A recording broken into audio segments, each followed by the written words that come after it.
Prekybos žmonėmis mastai Lietuvoje didėja, o žmonių verbavimo būdai tobulėja. Ir nors šalis įgauna vis daugiau patirties ir gebėjimų tirti nusikaltimus ir bausti atsakingus asmenis, joje vis dar trūksta aktyviai vykdomų prekybos žmonėmis prevencijos programų. Atsižvelgdama į šį poreikį, 2013 metais Socialinės apsaugos ir darbo ministerija iš Europos socialinio fondo lėšų pradėjo įgyvendinti priemonę, per kurią finansuojami 3 projektai skirti supažindinti visuomeniai su prekybos žmonėmis problema, jos formomis ir grėsmėmis. Dėl to ministerija vykdo priemonę, atskirą priemonę, tai yra diskriminacijos mažinimo ir socialinių problemų prevencijos darbo rinkoje priemonė. Ir viena iš tų sričių, remiamų sričių, yra prekybos žmonėmis prevencija. Turi labai stipriai būti organizuojamos visuomenės švietimo ir informavimo priemonės tam, kad šviesti visuomenę, kad informuoti žmonės ir ypač tas pažeidžiamas grupės, kaip pavyzdžiui jaunimas, kaip vaikai, kurie auga vaikų globos namuose arba mokyklose, arba tie žmonės, kurie gyvena socialinėje skirtyje, dažnai kaimiškose vietovėse, tam, kad atpažinti, kas tai yra prekyba žmonėmis, kokios formos yra, kokios yra pagaliau aukų verbavimo taktikos ir panašiai.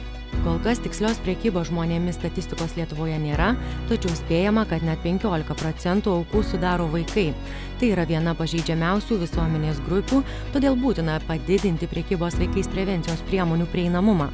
Tad visuomeninė organizacija Gelbėkit vaikus 2013 metais ėmėsi įgyvendinti projektą Prekybos vaikais prevencijos priemonių sukūrimas ir įgyvendinimas Lietuvoje. Apie projekto tikslus ir pobūdį kalbamės su jo vadove Renata Savelieva.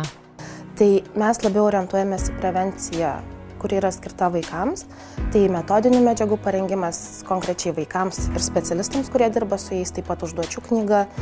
Ir vėliau mūsų psichologės pagal tą parengtą medžiagą važiuoja ir bendrauja tiek su vaikais, tiek su mokytojais, tiek su savivaldybės darbuotojais, tarkim, vaiko teisių apsaugos skyriaus atstovais, policijos pareigūnais, socialiniais pedagogais, psichologais, su visais tais specialistais, kurie turi tam tikrą ryšį su vaikais ir kurie gali būti traukti į tą problemą. Organizacijos Gelbėkit vaikus atstovė teigia, kad tokie mokymai yra svarbus, nes dažnai pirmą kartą susitikus su atokesniuose Lietuvos regionuose dirbančiais atstovais iš jų išgirstama, kad prekybos žmonėmis atvejų jų regione nėra.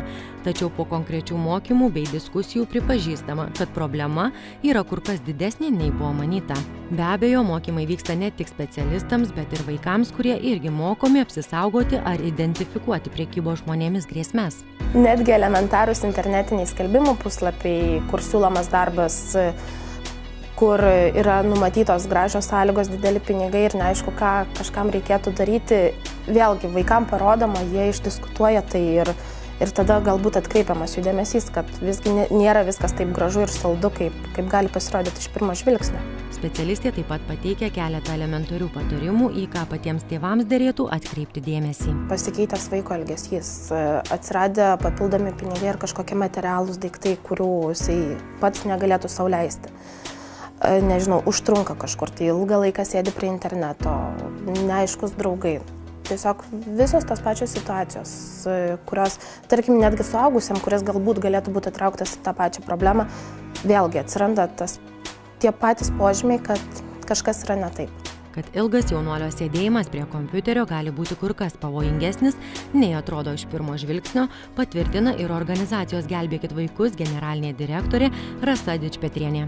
Turi kompiuterį, tu turi ekraną, tu turi video kamerą ir tau yra mokama už tai, kiek tu laiko išlaikysi dėmesį to kito žmogaus už ekrano.